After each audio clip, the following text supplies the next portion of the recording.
तो इस क्लास में हम डिस्कस करने वाले हैं ह्यूमन जीनोम प्रोजेक्ट की मैथोडोलॉजी क्या थी।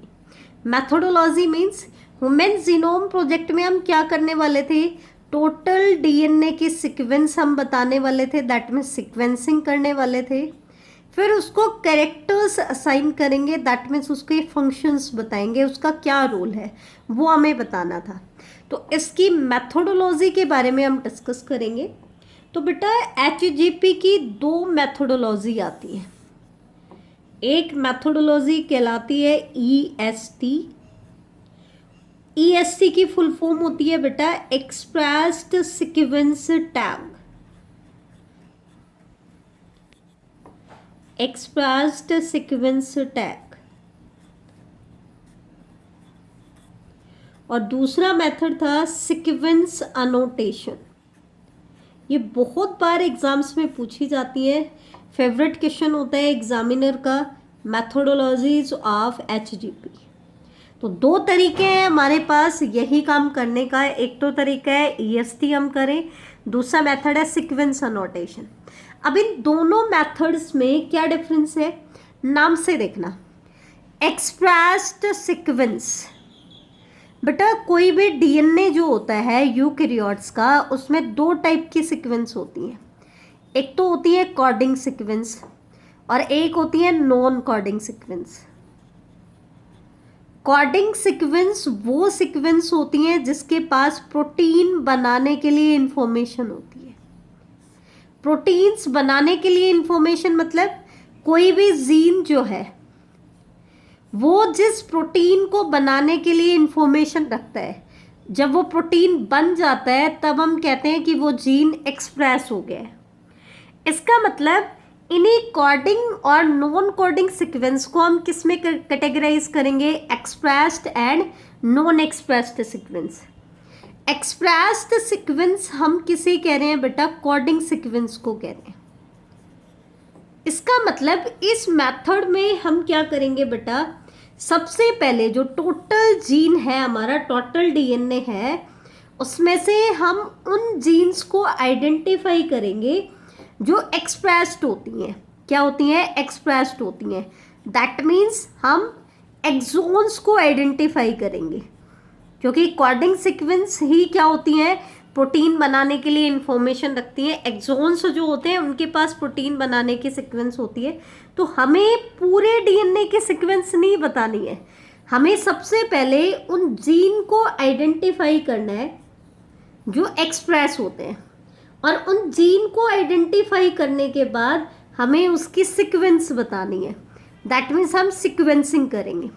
तो इस मेथड में तो हम सिर्फ क्या करने वाले हैं, सिर्फ एक्सप्रेस्ड सीक्वेंस की ही सीक्वेंस बताएंगे। मतलब डीएनए के सिर्फ उस पार्ट की सीक्वेंसिंग करेंगे जो एक्सप्रेस होता है एज आरएनए। क्यों, क्योंकि डीएनए से आरएनए बनेगा, फिर आरएनए से प्रोटीन बनेगा, ठीक है। जबकि सीक्वेंस अनोटेशन में हम क्या करते हैं बेटा, इसके केस में हम टोटल डीएनए की सीक्वेंस बताएंगे। टोटल डीएनए की हम क्या कर लेते हैं, सीक्वेंसिंग कर लेते हैं, जिसमें आपका कोडिंग स्ट्रैंड भी आ जाता है, साथ में नॉन कोडिंग स्ट्रैंड भी आ जाता है। दोनों की हम क्या करते हैं, सीक्वेंसिंग करते हैं। तो पहला पार्ट के बेसिस पर हमारा डिफरेंशिएशन हो गया है सीक्वेंसिंग के बेस पर, कि ईएसटी मेथड में तो पूरे डीएनए की सीक्वेंसिंग नहीं करते हैं, सिर्फ उन जीन्स को आइडेंटिफाई करते हैं जो आरएनए की फॉर्म में एक्सप्रेस होते हैं, और सिर्फ उन्हीं की सीक्वेंस बताते हैं। जबकि सीक्वेंस अनोटेशन में हम पूरे के पूरे जीनोम की सीक्वेंस बताएंगे, फिर चाहे उसमें कोडिंग स्ट्रैंड आता हो या नॉन कोडिंग, मतलब चाहे वो एक्सप्रेस होता है या नहीं होता है। लेकिन फिर एक वर्ड आता है टैग, यहाँ पे वर्ड आ रहा है अनोटेट करना, अनोटेशन करना। इसका क्या मतलब होता है कि बाद में हम इन जीन्स को क्या करेंगे, इनके कैरेक्टर्स बताएंगे। कैरेक्टर्स मतलब इनको फंक्शन असाइन करेंगे। जैसे कोई भी जीन है जो एक्सप्रेस हो रहा है, तो हम क्या बताएंगे कि वो जीन क्या काम करता है, उसका फंक्शन क्या है। तो हमें लास्टली उसको क्या करना है, अलग अलग रीजंस को हमें फंक्शन असाइन करने हैं। क्या करना है, फंक्शन असाइन करने। तो ये तो था जर्नल इंट्रोडक्शन। अब हम सीक्वेंस अनोटेशन की कंप्लीट डिटेल पढ़ेंगे कि ऐसा हम करेंगे कैसे। तो देखो, सीक्वेंस अनोटेशन की हम कंप्लीट डिटेल पढ़ेंगे। अब सीक्वेंस अनोटेशन मेथड में हम क्या करते हैं उसको मैं पार्ट्स में डिवाइड कर देती हूँ। सबसे पहले हमें करनी है सीक्वेंसिंग, पूरे जीनोम की सीक्वेंस बतानी है। उसमें दोनों पार्ट आ जाएंगे, कोडिंग भी और नॉन कोडिंग भी। सबसे पहला काम तो हमें यही करना है। उसके बाद क्या करना है बेटा, हमें क्या करना है, इस सीक्वेंस को जीन्स में डिवाइड करना है। हम इस पूरी सीक्वेंस को जीन्स में बांटेंगे कि यहाँ से यहाँ तक की जो सीक्वेंस है ये वाला जीन है, इस जीन की लोकेशन ये है, इस जीन का फंक्शन ये है। मतलब हमें दोनों चीज़ बतानी है, जीन की लोकेशन कि वो कहाँ लोकेटेड है। जीन की लोकेशन के लिए हम वर्ड यूज़ करते हैं लोकस, तो दैट मीन्स हमें जीन का लोकस बताना है और फिर हमें उस जीन का फंक्शन बताना है। तो बेटा एक चीज ध्यान देना, जब हमें जीन की लोकेशन पता चल जाएगी, लोकस पता चल जाएगा, तो हमें दो जीन्स के बीच का डिस्टेंस भी पता चल जाएगा। दो जीन्स के बीच का हमें क्या पता चल जाएगा, डिस्टेंस। और जितने भी जीन्स हमारे पास हैं उनकी हमें सीक्वेंस भी पता चल जाएगी। तो इससे हम क्या बनाएंगे बेटा, इससे हम बनाएंगे फिजिकल मैप। ये फिजिकल मैप वर्ड हमने जब लिंकेज एंड रिकॉम्बिनेशन पढ़ा था वहाँ पे भी मैंने आपको बताया था। वहाँ पे भी क्या था, जीन की एक पूरी सीरीज बताई थी कि कौन सा जीन कहाँ लोकेटेड होता है और उनके बीच का डिस्टेंस कितना होता है।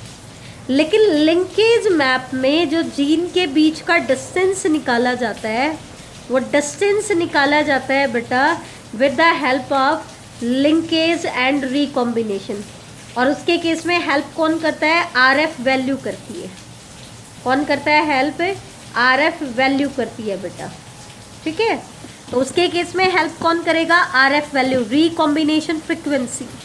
तो लिंकेज मैप में भी हमें क्या बताया, जीन का लॉकस और उनके बीच का डिस्टेंस हमें बता दिया, और उनकी पूरी की पूरी सीरीज भी बता दी कि जीन्स किस मैनर में अरेंज है।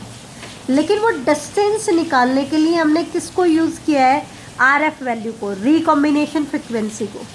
लेकिन बेटा फिजिकल मैप के अंदर भी हम क्या बताते हैं, जीन की लोकेशन और उनके बीच का डिस्टेंस, दोनों बताएंगे। लोकेशन बताएंगे, डिस्टेंस बताएंगे, उनकी सीरीज भी बताएंगे कि किस मैनर में वो अरेंज है। लेकिन यहाँ पर जीन के बीच का जो डिस्टेंस है वो हम बेस पेयर या न्यूक्लियोटाइड्स में बताएंगे कि कितने बेस पेयर का डिस्टेंस है उनके बीच में, या कितने न्यूक्लियोटाइड्स का डिस्टेंस है। तो ये एक्चुअल डिस्टेंस होता है। तो जब उनके केस में एक्चुअल डिस्टेंस हमें पता चल जाता है तो उनको हम कहते हैं फिजिकल मैप। क्या कहेंगे बेटा, फिजिकल मैप, ठीक है। तो ये दोनों मेथड में डिफरेंस है। क्या करेंगे मैं आपको दोबारा से बता देती हूँ कि हम सीक्वेंस अनोटेशन में क्या क्या करने वाले हैं। सबसे पहले हम पूरे जीनोम की सीक्वेंसिंग करेंगे, बेटा ध्यान से देखना। फिर सेकंड नंबर पे हम क्या करेंगे, उस पूरी की पूरी सीक्वेंस को हम जीन्स में डिवाइड करेंगे। किस में डिवाइड करेंगे, जीन्स में, ठीक है। थर्ड नंबर पे हम क्या करेंगे, जीन्स में हमने उसको डिवाइड कर दिया तो उन जीन्स की लोकेशन, उनके बीच का डिस्टेंस और उनकी पूरी की पूरी सीरीज हम बताएंगे, ठीक है। ये हम थर्ड नंबर पे करेंगे। और फोर्थ नंबर पे हम उन जीन के फंक्शन बताएंगे। फिर जीन की लोकेशन हमें पता चल गई, उनके बीच का डिस्टेंस पता चल गया, उनकी सीरीज पता चल गई, तो उससे हम क्या बनाएंगे, फिजिकल मैप बनाएंगे। तो ये हमें करना है सीक्वेंस अनोटेशन में। तो सबसे पहले हम इसके पहला पार्ट करेंगे सीक्वेंसिंग। ध्यान से सुनना क्या क्या करने वाले हैं, रिपीट कर रही हूँ। सबसे पहले पूरे जीनोम की सीक्वेंसिंग करेंगे, ठीक है, कोडिंग हो या नॉन कोडिंग हो। फिर हम उस सीक्वेंस को जीन्स में डिवाइड करेंगे, ठीक है। जीन्स में डिवाइड करने के बाद जीन की लॉकस, जिनके बीच का डिस्टेंस और उनकी सीरीज हम पता लगाएंगे, जिससे हम क्या बनाएंगे, फिजिकल मैप। और साथ में हम हर जीन को उसका फंक्शन असाइन करेंगे। बेटा फंक्शन सिर्फ किसका होता है, मेनली फंक्शन होता है कॉर्डिंग डीएनए का। किसका होता है, कॉर्डिंग स्ट्रैंड का, कॉर्डिंग पार्ट का, ठीक है। तो एक्सप्रेस्ड पार्ट का फंक्शन होता है। सबसे पहले स्टेप को कंप्लीट करेंगे, दैट इज सीक्वेंसिंग। सबसे पहला स्टेप स्टार्ट कर रहे हैं सीक्वेंस अनोटेशन का, दैट इज सीक्वेंसिंग। तो देखें सीक्वेंसिंग कैसे की जाएगी। सीक्वेंसिंग करने के लिए हमें क्या करना पड़ेगा, सबसे पहले isolate the whole DNA. Complete DNA को हमें आइसोलेट करना है ऑफ द सेल। कोई भी सेल हमारे पास है, इसके न्यूक्लियस के अंदर आपको इसका डीएनए मिलेगा। तो हमें क्या करना है, इस सेल की वॉल को रप्चर करना है, न्यूक्लियस की वॉल को रप्चर करना है और इसका डीएनए बाहर निकालना है। हालांकि जब सेल वॉल रप्चर होगी तो सारा का सारा कंटेंट बाहर आ जाएगा। तो उसमें से हमें डीएनए को क्या करना है, प्योरीफाई फॉर्म में कन्वर्ट करना है। अब इसकी क्या मेथोडोलॉजी है, ये मैं बायोटेक में आपको पढ़ाऊंगी। यहाँ पे सिर्फ आप इतना ध्यान रखें कि किसी भी सेल का होल डीएनए को हमें आइसोलेट करना है। इसके बाद अगर हमारे पास ऐसा कोई मेथड होता जो पूरे के पूरे जीनोम की एक साथ सीक्वेंस बता देता, तो हम सीधा सीक्वेंसिंग कर लेते। लेकिन बेटा टेक्निकल लिमिटेशन है कि इतने बड़े डीएनए की हम एक साथ पूरी सीक्वेंस नहीं बता सकते हैं। तो इस टेक्निकल लिमिटेशन की वजह से हमें कई सारे स्टेप्स करने पड़े। और उनमें से पहला स्टेप क्या है, क्योंकि इतने बड़े डीएनए की पूरी सीक्वेंस तो हम एक साथ बता नहीं सकते। तो हमने क्या किया, इस डीएनए को छोटे छोटे फ्रेगमेंट्स में तोड़ दिया। It was broken into random fragments.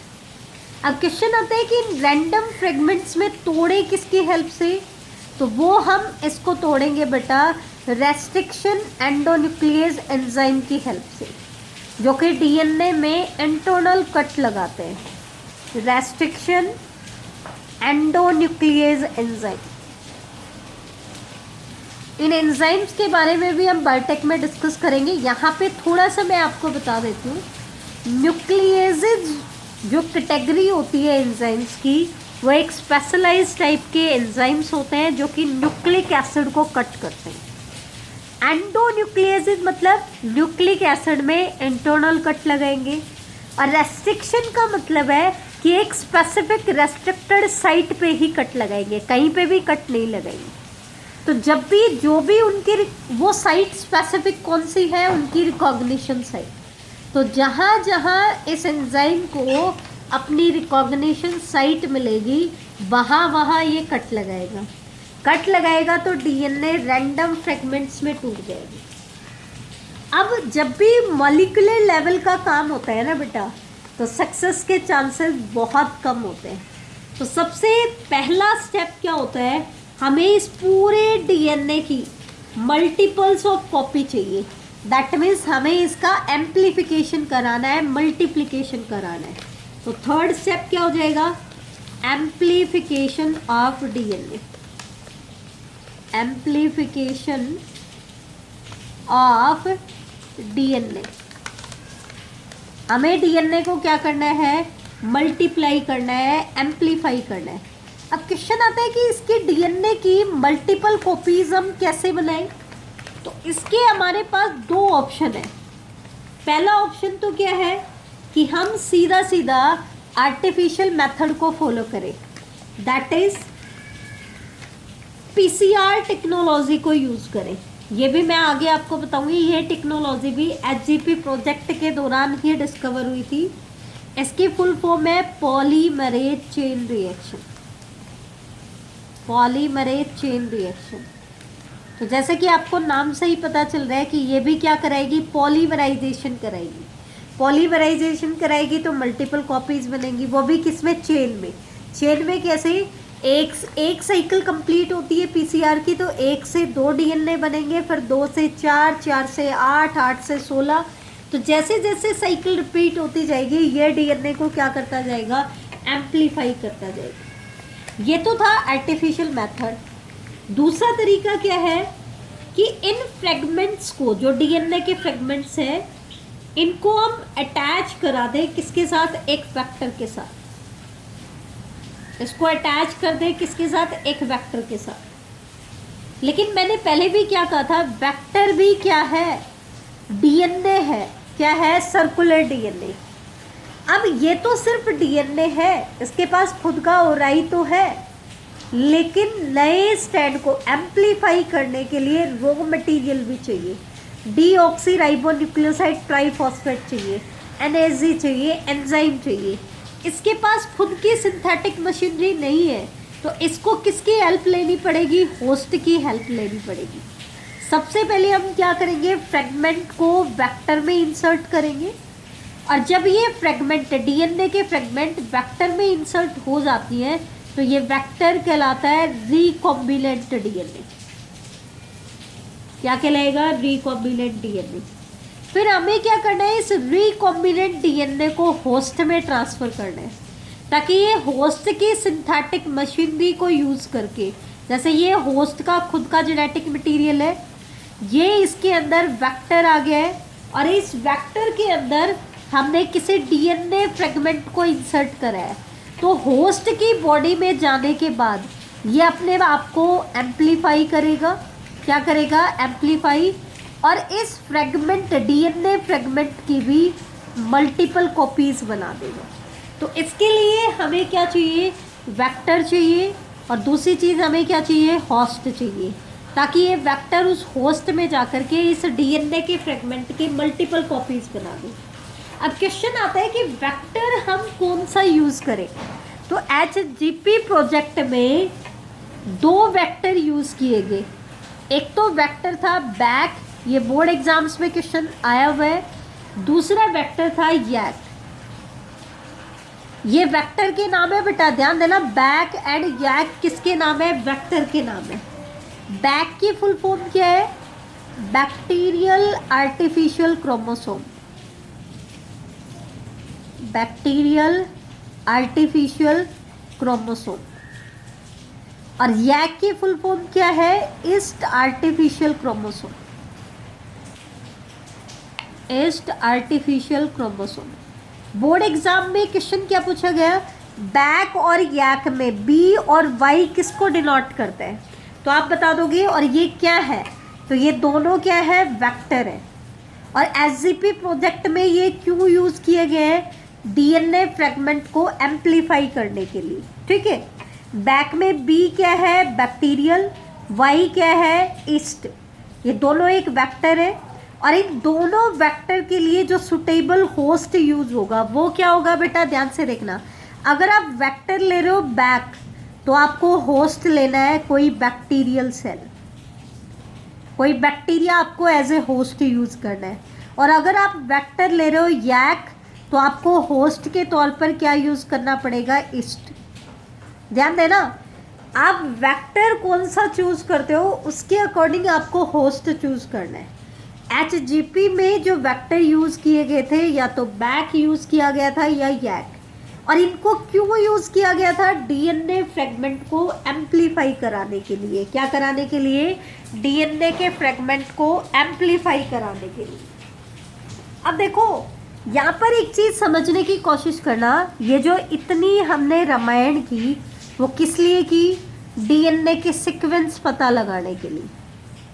अब उसके लिए हमने सबसे पहले क्या किया था, डीएनए को आइसोलेट कर लिया। लेकिन फिर प्रॉब्लम क्या होगी, टेक्निकल लिमिटेशन आ गई। यहाँ पे टेक्निकल लिमिटेशन क्या आ गई कि हमारे पास ऐसा कोई भी मेथड नहीं है, हमारे पास ऐसा कोई मेथड नहीं है, अब तक भी नहीं है, जो 3.3 मतलब 6 × 10⁹ बेस पेयर की सीक्वेंस एक साथ बता दें। हमारे पास ऐसा कोई भी मेथड या कोई भी सीक्वेंसर हमारे पास नहीं है जो इतने बड़े डीएनए की एक स्लॉट में सीक्वेंस बता दे। तो ये टेक्निकल लिमिटेशन थी। फिर इस प्रॉब्लम का सॉल्यूशन क्या था? अगर ये सॉल्यूशन ना होती तो ये हमें इतनी रामायण करने की ज़रूरत पड़ती ही नहीं बेटा। हम सीधा सीधा सीक्वेंसर में डालते और वो हमें सीक्वेंस बता देता। अगर मान लो हमारे पास ऐसा कोई मेथड होता या ऐसा कोई सीक्वेंसर होता जो इतने बड़े डीएनए की एक साथ सीक्वेंस बता दे, तो हम सीधा सीधा क्या करते? डीएनए को आइसोलेट करते, उसकी सीक्वेंसिंग करते, सीक्वेंसिंग करने के बाद उस सीक्वेंस को जीन्स में डिवाइड करते, जीन्स में डिवाइड करने के बाद हम फिजिकल मैप बनाते और फिर उन जीन को फंक्शन दे देते। लेकिन ये चीज़ इतनी सिंपल नहीं है। अब कॉम्प्लिकेशन क्या आई भाई? हमारे डीएनए की लेंथ जो है वो बहुत बड़ी है, 6.6 इंटू 10⁻⁹ बेस पेयर की है, जो कि बहुत बड़ी डिस्टेंस है। अब इतने बड़े डीएनए की हम एक साथ सीक्वेंस बता नहीं सकते। तो फिर क्या हुआ? बहुत सारे स्टेप आ गए। कैसे? सबसे पहले हमने डीएनए को आइसोलेट किया, वो तो दोनों में सेम होता, तो यहाँ पे भी हमने सबसे पहले आइसोलेट किया डीएनए को। लेकिन अब ये प्रोसेस बहुत कॉम्प्लिकेटेड हो गया। क्यों? इतने बड़े डीएनए की लेंथ तो हम एक साथ बता नहीं सकते। तो हमने सबसे पहले क्या किया? इसको आइसोलेट करने के बाद इस डीएनए को रेस्ट्रिक्शन एंजाइम की हेल्प से फ्रेगमेंट में डिवाइड किया। हमने डीएनए फ्रेगमेंट बना दिए। अब इतनी बड़ी डीएनए के सीक्वेंस के फ्रेगमेंट भी तो बहुत सारे बने होंगे।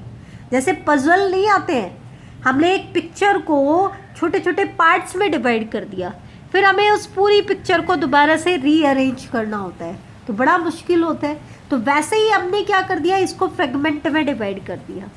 अब क्योंकि मॉलिक्यूलर लेवल का काम है, हम सीक्वेंस बनाना चाहते हैं, मॉलिक्यूलर लेवल पे सक्सेस के बहुत कम चांसेस होते हैं, तो हमें क्या करना पड़ा?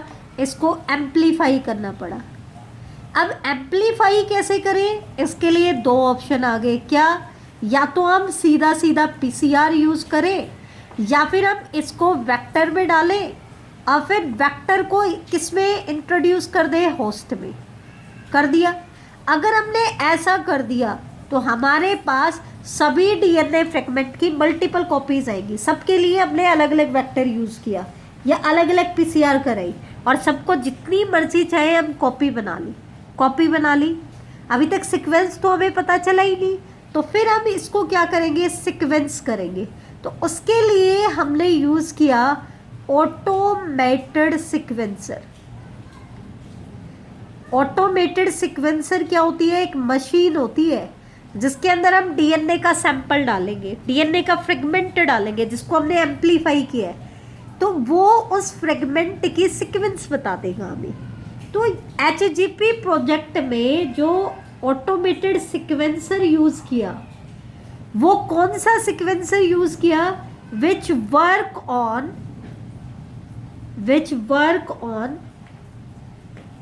प्रिंसिपल ऑफ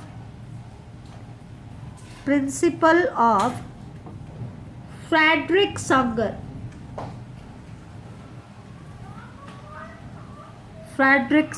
एक साइंटिस्ट था फ्रेडरिक सांगर, ठीक है। उसने जो मेथड बताया, जो उसके प्रिंसिपल पे काम कर रहा था, उस सीक्वेंसर को हमने यूज़ किया। हालांकि आजकल तो उससे भी एडवांस सीक्वेंसर आ गए जो उससे बड़े डीएनए की सीक्वेंस बता सकते हैं, जो सांगर ने यूज़ किया था। लेकिन एचजीपी प्रोजेक्ट में हमने वो ऑटोमेटेड सीक्वेंसर यूज़ किया जो किसके प्रिंसिपल पे काम करता था? It worked on principle of a method developed by Frederick Sanger. Frederick Sanger ने जो मेथड डेवलप किया था उसके प्रिंसिपल पे काम करता था। अब इससे हमें क्या पता चल गया? सभी फ्रेगमेंट, जितने भी फ्रेगमेंट थे, उन सब की सीक्वेंस पता चल गई। लेकिन प्रॉब्लम क्या आई यहाँ पे? हमारे पास सीक्वेंस किसकी है? फ्रेगमेंट्स की। पूरे डीएनए के सीक्वेंस तो हमें अभी भी नहीं मिली। डीएनए बहुत सारे टुकड़ों में टूटा पड़ा है। अब हमें कैसे पता चलेगा कि कौन सा फ्रेगमेंट पहले आएगा, उसके बाद कौन सा आएगा, उसके बाद कौन सा आएगा? क्योंकि बहुत बड़ी डीएनए की सीक्वेंस थी, तो फ्रेगमेंट भी क्या बने बेटा? बहुत सारे बने। अब सबसे बड़ी प्रॉब्लम, हमें क्या करना था, इन फ्रेगमेंट को अरेंज करना था। अब क्वेश्चन आता है कि इनको अरेंज कैसे करें, तो इनको अरेंज किसके बेस पर किया गया, इनको अरेंज किया गया on the basis of some overlapping regions. कुछ ऐसे रीजंस ढूंढे गए जो ओवरलैप कर रहे हो, सम ओवरलैपिंग रीजंस को ढूंढा गया। अब ओवरलैपिंग रीजंस की हेल्प से हम इनको अरेंज करेंगे। तो यहाँ पे फिर से एक कंडीशन आ गई कि कंडीशन क्या है कि हम फ्रेगमेंट जब बनाते हैं तो हमें ध्यान देना पड़ेगा कि हमें ओवरलैपिंग रीजंस बनाने हैं, क्योंकि उन्हीं ओवरलैपिंग रीजंस को ढूंढ करके हम फ्रेगमेंट को क्या करेंगे बेटा, अरेंज करेंगे। और ओवरलैपिंग रीजंस बनाने में हमारी हेल्प कौन करेगा, रेस्ट्रिक्शन एंजाइम्स की एक एबिलिटी होती है कि रेस्ट्रिक्शन एंजाइम्स जो है ना बेटा, अलग अलग रेस्ट्रिक्शन एंजाइम की अलग अलग रिकॉग्निशन साइट होती है कि they have specific recognition site. अलग अलग रेस्ट्रिक्शन एंजाइम की अलग अलग रिकॉग्निशन साइट होती है। बायोटेक में मैं आपको पढ़ाऊंगी, जैसे कि इको R1 रेस्ट्रिक्शन एंजाइम है तो उसकी रिकॉग्निशन साइट होती है GAATTC, सिंगल स्ट्रैंड की सीक्वेंस मैंने आपको बताई है। दूसरा रेस्ट्रिक्शन एंजाइम लोगे तो वो किस जगह पे कट करेगा, उसकी रिकॉग्निशन साइट अलग है। तो इसका मतलब रेस्ट्रिक्शन एंजाइम की जो रिकॉग्निशन साइट है, दे show high degree of polymorphism, high degree of polymorphism. Polymorphism का मतलब है variation at genetic level, variation show करता है, अलग अलग रेस्ट्रिक्शन एंजाइम की अलग अलग होती है। तो इसने हमारी हेल्प की ओवरलैपिंग रीजंस बनाने में। तो इसकी हेल्प से हम उन फ्रेगमेंट को एक सीक्वेंस में अरेंज कर पाए, और जब हमने उन फ्रेगमेंट को एक सीक्वेंस में अरेंज कर लिया तो हमें पूरे DNA की सीक्वेंस पता चल गई। ये जो अब तक हमने जितने भी स्टेप्स किए वो सिर्फ DNA के सीक्वेंस के लिए किए। अगर हमारे पास ऐसा कोई मेथड होता जो इस पूरे DNA की एक साथ सीक्वेंस बता देता तो हमें ना तो वेक्टर लेने की ज़रूरत पड़ती, ना फ्रेगमेंट में तोड़ने की ज़रूरत पड़ती, ना PCR की ज़रूरत पड़ती, हमें किसी की भी ज़रूरत नहीं पड़ती। हम सीधा सीधा उसको क्या कर लेते, सीक्वेंस कर लेते। और इसके बाद क्या, DNA के सीक्वेंस मिलने के बाद यहाँ पे भी वही स्टेप होंगे, पूरी सीक्वेंस को जीन्स में डिवाइड करेंगे। तो जीन की लोकेशन पता चल गई, उनके बीच का डिस्टेंस पता चल गया, तो उससे हम फिजिकल मैप बना देंगे। और लास्टली फिर हम उनको क्या असाइन कर देंगे बेटा, फंक्शन असाइन कर देंगे। तो ये थी आपकी पूरी की पूरी मेथोडोलॉजी कि HGP में क्या किया गया सीक्वेंस अनोटेशन मेथड में। सीक्वेंस अनोटेशन मेथड और EST में क्या डिफरेंस है, इस मेथड में हमने पूरे DNA की सीक्वेंस बताई थी, उसके बाद उसको जीन्स में डिवाइड किया। दैट मीन्स हमने कोडिंग नॉन कोडिंग सीक्वेंस को अलग अलग किया, ठीक है, क्योंकि जो भी बायोलॉजिकल इंफॉर्मेशन होती है वो जीन के पास होती है। इसका मतलब जीन क्या होता है, एक्सप्रेस होता है। तो जिस सीक्वेंस को हम जीन्स में डिवाइड कर रहे हैं वो एक्सप्रेस्ड सीक्वेंस होगी जो आगे एक्सप्रेस होगी। तो हमने उसको जीन को एक्सप्रेस्ड सीक्वेंस में बाद में डिवाइड किया है आफ्टर सीक्वेंसिंग, जबकि सीक्वेंस अनोटेशन में हम क्या करते हैं, पहले ही डिवाइड कर लेते हैं और सीक्वेंस सिर्फ उसी पार्ट की बनाते हैं जो एक्सप्रेस होता है। ये दोनों मेथड में डिफरेंस होता है। अब इससे रिलेटेड कुछ और पॉइंट है वो देख लो। अब क्योंकि ह्यूमन जीनोम प्रोजेक्ट की बात थी तो आपको पता है कि हमारे पास ह्यूमन के पास 23 पेयर ऑफ क्रोमोसोम होते हैं, और हमने क्या कहा था, एक पेयर में जो 2 क्रोमोसोम होते हैं वो दोनों होमोलोगस क्रोमोसोम होते हैं। और होमोलोगस क्रोमोसोम्स में हमने क्या कहा था, जो बायोलॉजिकल इंफॉर्मेशन इस क्रोमोसोम के पास है सेम बायोलॉजिकल इंफॉर्मेशन इसके होमोलोगस क्रोमोसोम के पास होती है। इनके ऊपर जो जीन लोकेटेड होते हैं वो क्या होते हैं, सेम होते हैं। तो इसका मतलब हमें कंप्लीट 46 क्रोमोसोम की सीक्वेंसिंग करने की ज़रूरत नहीं है।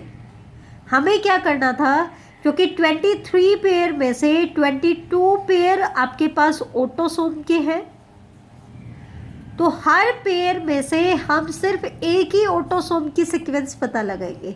तो दैट मीन्स 22 क्रोमोसोम की हमने सीक्वेंस यहाँ पे पता लगाई, 44 की बजाय सिर्फ 22 की। साथ में जब सेक्स क्रोमोसोम की बात आती है तो फीमेल में सेक्स क्रोमोसोम होता है XX, तो उसके तो दोनों सेक्स क्रोमोसोम एक जैसे हैं, तो उनमें तो एक की ही सीक्वेंस बताने से आपका काम चल जाएगा। लेकिन मेल में क्या होता है बेटा, एक X क्रोमोसोम होता है और एक Y। X के ऊपर अलग इंफॉर्मेशन होती है, Y के ऊपर अलग इंफॉर्मेशन होती है। दैट मीन्स हमें X की भी सीक्वेंस बतानी पड़ेगी और Y की भी सीक्वेंस बतानी पड़ेगी। इसका मतलब ह्यूमन के केस में हमने कितने क्रोमोसोम्स की सीक्वेंस बताई, 22 तो हमने ऑटोसोम में से लिए, हर पेयर का एक ऑटोसोम, एक X क्रोमोसोम की सीक्वेंस हमने निकाली और एक किसकी निकाली, Y क्रोमोसोम की। इसका मतलब हमने टोटल कितने क्रोमोसोम्स की सीक्वेंस बताई, 24 क्रोमोसोम्स की सीक्वेंस बताई।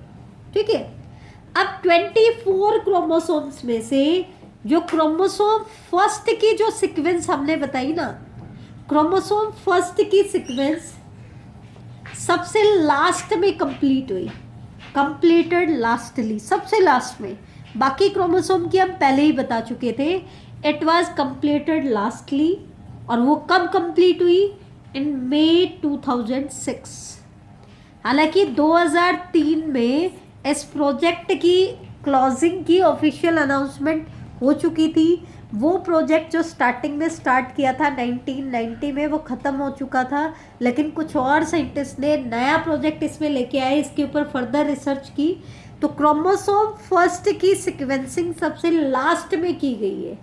ये लास्ट ह्यूमन क्रोमोसोम है जिसकी सीक्वेंस को बताया गया है। ठीक है, उसके बाद हमने क्या किया, सीक्वेंस बताने के बाद हमने इससे क्या बनाए, जेनेटिक एंड फिजिकल मैप बनाए, जेनेटिक एंड फिजिकल मैप। और लास्ट चीज मैं आपको बता दूं, अब ये जेनेटिक और फिजिकल मैप हम क्यों बना पाए, दिस वाज जनरेटेड बाय, कुछ चीज़ें थी जो हमारी हेल्प कर रही थी जेनेटिक मैप बनाने में। उनमें से एक थी बेटा इंफॉर्मेशन ऑन